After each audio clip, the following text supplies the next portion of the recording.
In today's culture, food is everywhere. Our consumption of food extends beyond just what we put in our mouths. It's now a part of the media we consume, the television we consume, and so much more. But what if you just stopped?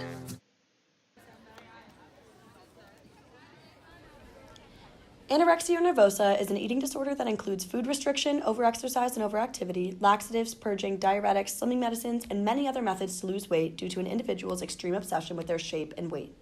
Like most eating disorders, anorexia nervosa is extremely common in female adolescents. In fact, its most common group of incidence is young women, and it is increasingly recognized for those aged 15 through 19. While it is not incredibly prevalent in the grand scheme of things, with 0.9 to 2.0% of females and 0.1 to 0.3% of men suffering from it, it is the highest mortality rate of any psychiatric disorder. In order to get a complete understanding of anorexia nervosa, let's explore what a road to recovery would look like from the very start, the development of the disorder. Anorexia nervosa generally presents in middle to late adolescence and occasionally in childhood. Depending on the patient, it could be episodic, time-limited, or chronic, and it has an insidious onset. There is no one single known cause for anorexia, but there are several biological, psychological, and environmental factors that contribute to its etiology. Early literature did not connect biological factors as a cause for anorexia, but more recent literature suggests that biological factors are in fact pillars of the disorder. A primary biological factor that may lead to anorexia nervosa is increased levels in serotonin. Since serotonin is a neurotransmitter that is thought to have a central role in the control of appetite and eating, it makes sense that increased serotonergic functioning is associated with anorexia nervosa. This is where things get especially problematic. Calorie restriction, a common behavior of anorexic patients, causes a reduction in tryptophan, which is an amino acid that is essential to the serotonin production. In other words, an initial lack of serotonin can lead to anorexia nervosa, which often leads to calorie restriction, which can then lead to even less serotonin. In this way, the caloric restriction central to acute anorexia nervosa may be a reinforcing symptom-relieving behavior. Thus, a lack of serotonin is both an etiologic and maintaining biological factor. Think about it.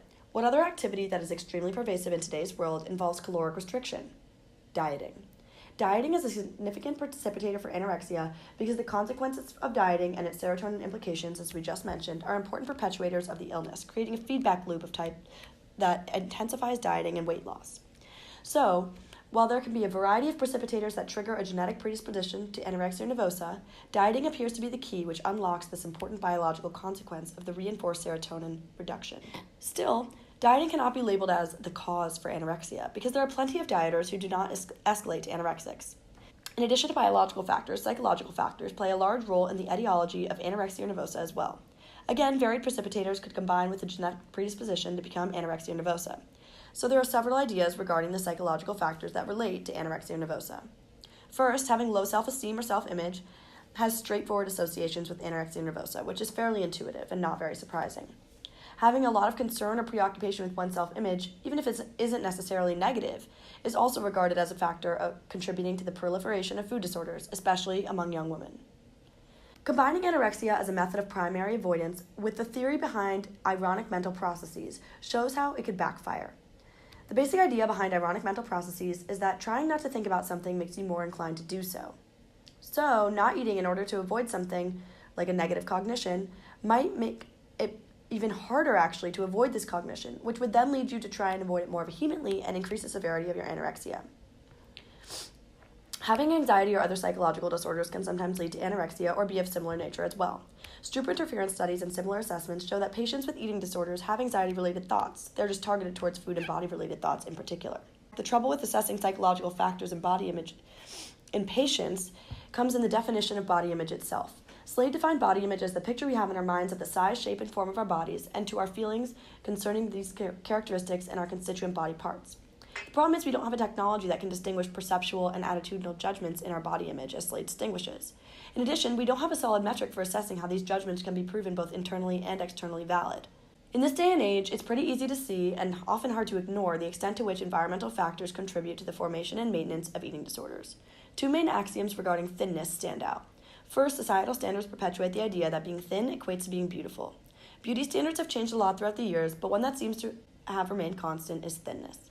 Not only is it an overarching thought, but lauding thinness has implications of discrimination. Positive discrimination operates for slim, attractive people in many social and work situations.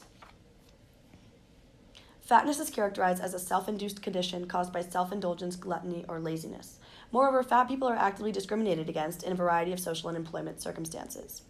The narrative that thinness equates success is equally as problematic. Anorexia has long been a class-biased disorder, more predominant in affluent families, creating another association that serves as an environmental factor for anorexia. In its origination, anorexia and thinness could be perceived as a display of discipline and success, demonstrating an ability to rise above the need to eat in a way that imparts moral and aesthetic superiority.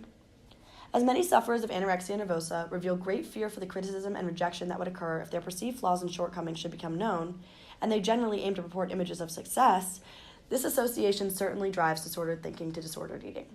In addition to the societal influences and axioms on a more meta level, the influences of your more direct environment, your household and parents, have a big impact on your orientation towards food and body image as well. Typically, due to the nature of anorexia nervosa, anorexia patients themselves do not seek professional help and present symptoms. Instead, depending on the state of the patient's life, someone close to them, like a parent, teacher, or friend, addresses the problem first through the presented signs. They may notice that the patient has lost a lot of weight recently, or that they had insufficient weight gain during adolescent growth.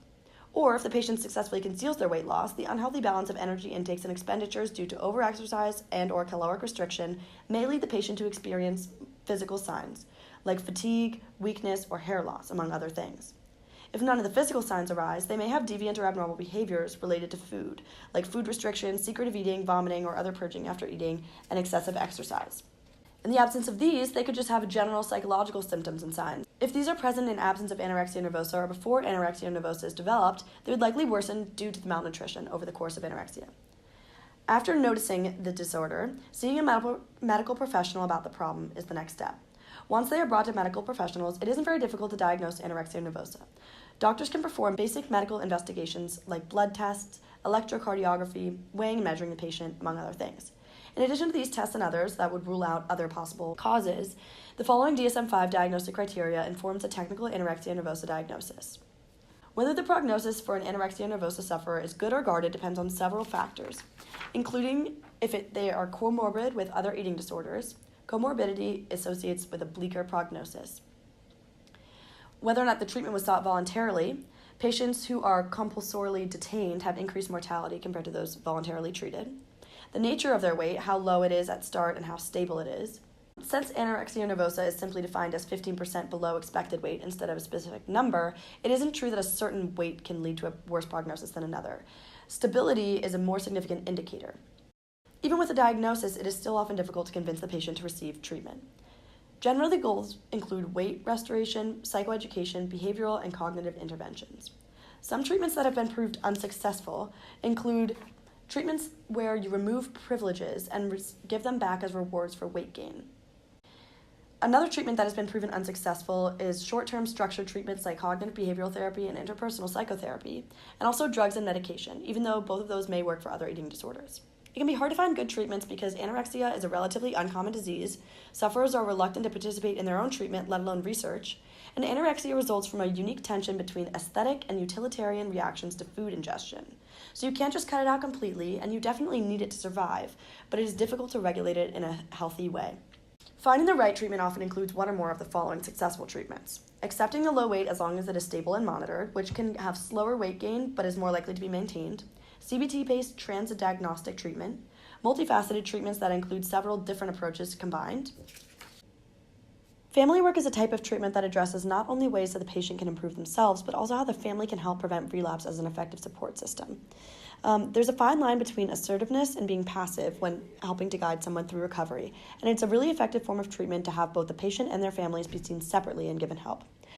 Predictors for treatment success include when they hit certain weight guidelines in the early stages of their hospitalization, what their BMI was upon admission for treatment, whether or not they had previous hospitalizations, how overactive they were before treatment, if they were in denial, their age, and whether or not they admit to feeling hunger, and their psychosexual immaturity. Once they hit recovery, they're kind of in the home stretch, but it still is a process that takes years and the relapse rates are high. If you do recover, you could still have detriments from the illness, especially if you have anorexia nervosa in adolescence and during development. You could have issues with bone density, which could result in osteoporosis later in life. You may not have reached your full height potential, and you could have cardiac problems due to underdeveloped cardiac muscles, which could be fatal with cardiac failure and arrhythmias. In addition, you could have loss of white and gray matter in the brain, which could be irreversible. Future directions for anorexia research should be dedicated towards treatment development and neurobiology because there's not a whole lot of literature out there right now that has solid evidence for what works. In addition, they should come up with treatments that can target the ironic mental cycle progresses that can be hindrances when people are trying to use anorexia as a coping mechanism in the first place.